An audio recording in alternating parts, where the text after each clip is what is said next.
Certains le traitaient de « fils de meurtrier ». D'autres évitaient son regard. Sédou marcha de village en village, travaillant comme manœuvre, apprenant à écouter plus qu'à parler. Il comprit vite une chose essentielle de l'Afrique profonde. La vérité ne vit pas dans les tribunaux, mais dans la bouche des hommes.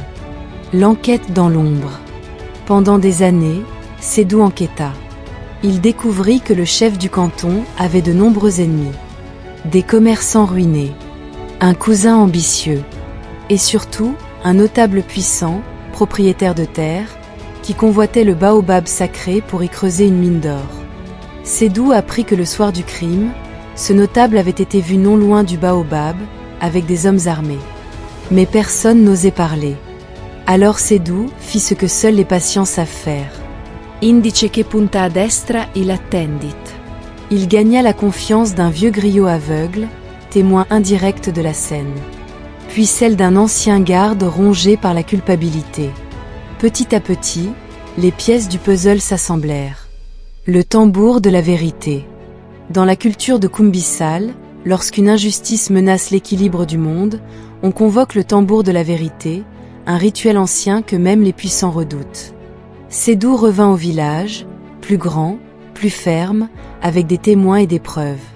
Il demanda publiquement que le tambour soit frappé. Les anciens hésitèrent. Les autorités s'y opposèrent.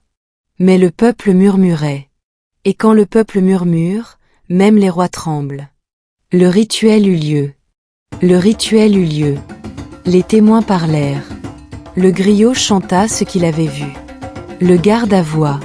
La vérité éclata comme l'orage après une longue sécheresse.